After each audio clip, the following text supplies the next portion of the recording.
Okay, yeah, is Ludwig of Bavaria. I've been checking you out. Tonight we've been talking about everyday magic, and we touched on synchronicity, and we mentioned the great father of psychiatry, Carl Jung. Okay, this is a book. C.G. Jung speaking. Not too fat of a book.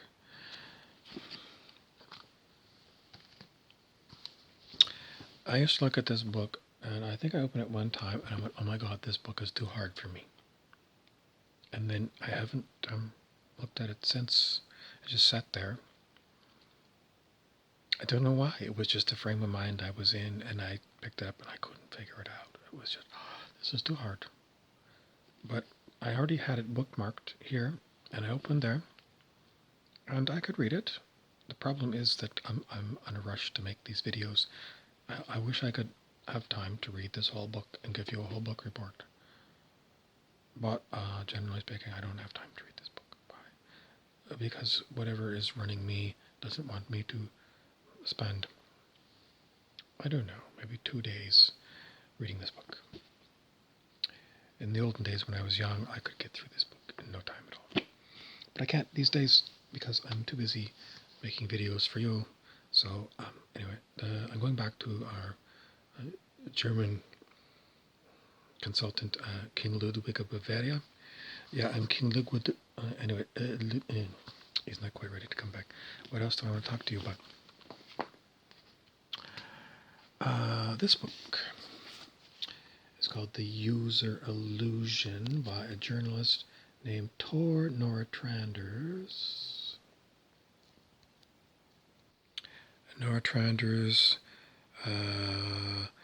is Denmark's leading science writer and the award-winning author of more than 10 books, many of them bestsellers.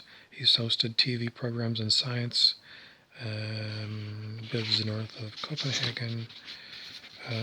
So this Tor Nordstranders book was translated into English by someone else. It's called Cutting Consciousness Down to Size as a subtitle, and it was published by Penguin in 1991. 1991. So, 29 years ago? Are you serious? I was surprised it was that long ago.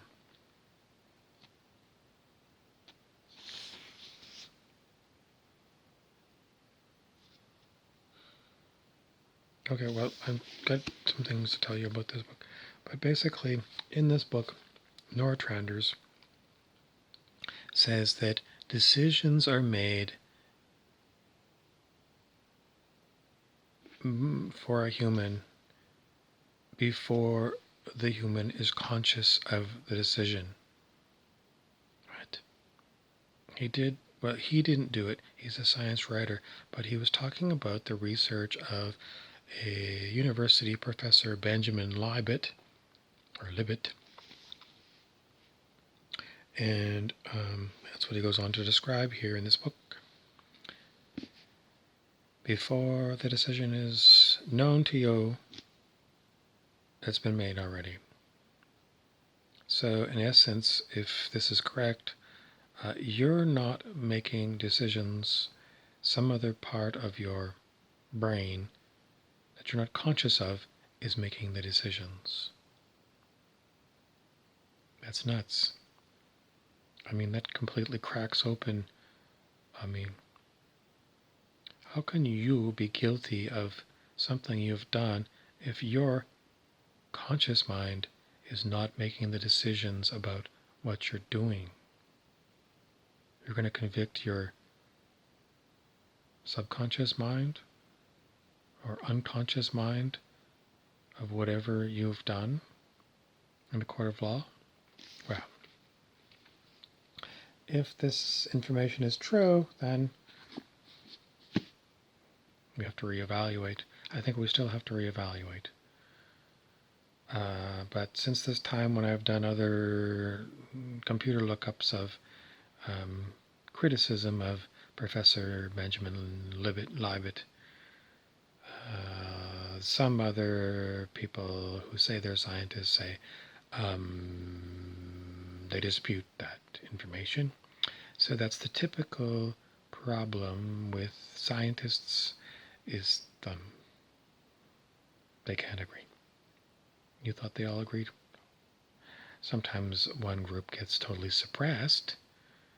It's like a great battle among scientists as to whose research becomes truth and whose gets shuffled off the table and thrown into the garbage bin. That's basically what happens. So what is the real truth? I don't know. I don't have the computer set up of a lab where Benjamin Libet was doing his research, or the person who was criticizing him was doing his research. I don't know. All I know is it puts it on the table that if what he says is true, that we are blaming people for things that are beyond their conscious mind's ability to control.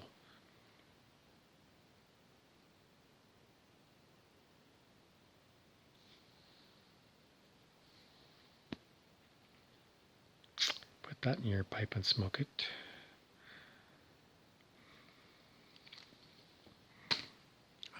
Back to Carl Jung. I don't know. There's a million different things that are in this book about your ego, about your shadow, about your religion, about your whatever he calls. He came up with another term called individuation, which I don't really know what it means. Sometimes some of my friends think it means something like Abraham Maslow, who was another psychology kind of person. He had the hierarchy of needs, and at the top of the hierarchy, in other words, at the top of the pyramid, you had different kinds of needs at the bottom. You had like needs to keep your body going, and at the top you had the top needs. I can't remember what they all were, but maybe this is the same thing as Jung individuation. When you get up here, advance your consciousness so much. I only bring these concepts up to you to prove to you that I'm not even as good as a science writer, because, and why do I bother talking? Because no one else is talking about these things. Who else is talking about in my sphere of people that I know? None of them talk about this kind of stuff. So, even though I'm touching on it, I don't know. I can't even say I know a little bit. I know enough to know it's interesting and fascinating.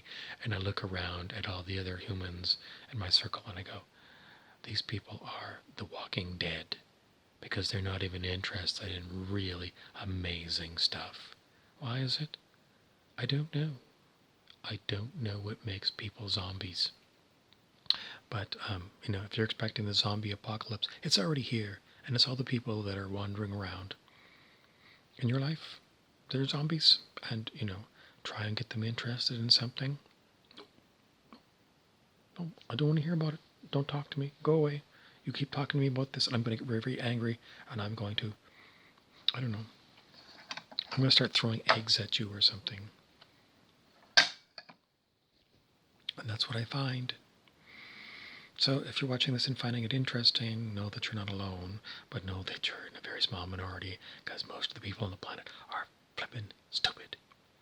Now and again. What else do I want to talk to you about?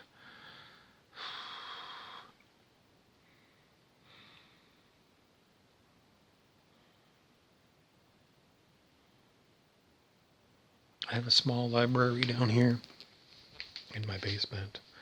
So I got the books. I used to have more on this shelf, but then this top shelf looked like it was going to break. A little bit there. And then I've got my hidden library down here. And then I got plastic bins that I got from Walmart. I got 2 big plastic bins full of books underneath my bed. Why? I live in a house with other people, and there's only so much storage space that is available for me. Because there's like other people here and their stuff, and it's not a very big house. So, plus on my phone, I've got a lot of ebooks, and I go to the library, the public library, quite a bit. But the more I look at the stuff that I already got here in the house, I've got so much stuff. It's unbelievable. My lifetime is not long enough for me to penetrate even the books that I've got here in the house. I've got enough here to keep me busy for more than the rest of my lifetime right here. And there's so much more. So, for people out there that are saying, I'm bored with life, there's nothing left for me to hear, I'm going, what the heck are you talking about? There is so much stuff to fill your brain with interesting things, whether fiction or non-fiction, science or art, ancient history, other languages. There is so much stuff here just waiting for you.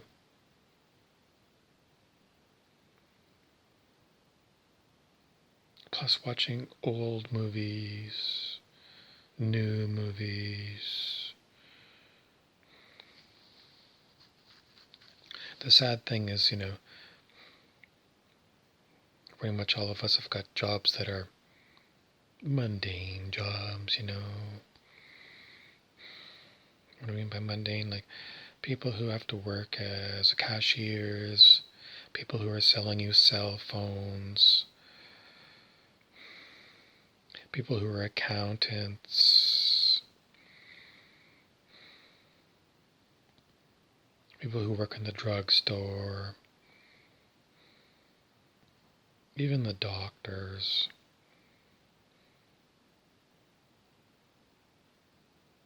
Your lives are mundane. You're doing the same thing over and over again. Insurance sales, car sales. It's a waste of human life, this crap that we have humans doing. Humans are capable of so much, and their minds are capable of learning so much. And we have designed a society where we turn humans into zombies on purpose because they have to make enough money to pay the rent or the mortgage. We have a huge world where you could be a tourist and you could go tour all over the place, interesting places. And you can't go because you can't afford to go. I can't afford to go. But there's so much here on this planet, and we have screwed it up. Well, not me. I didn't screw it up. Who screwed it up? Greedy motherfuckers. Greedy motherfuckers. And DJ Bear in the background is saying, yep. The greedy motherfuckers that have got this corporate slave state that makes us do stupid, useless stuff for stupid stuff called money. It doesn't have to be this way. There is so much technology here. Stuff can be made so cheaply, but it's not to keep us in bondage to these motherfucking assholes. These motherfucking assholes need to be rounded up and stripped of all of their goddamn corporations and their goddamn banks. And we need to free the humans. And these elite people, I don't know, put them on an island somewhere. We'll give them crates and crates of scotch and they can get drunk for the rest of their lives if that's what they really want to do. But I don't want to see people doing mundane jobs like being the checkout lady when they've got the capability of really expanding their minds. That's why I get mad.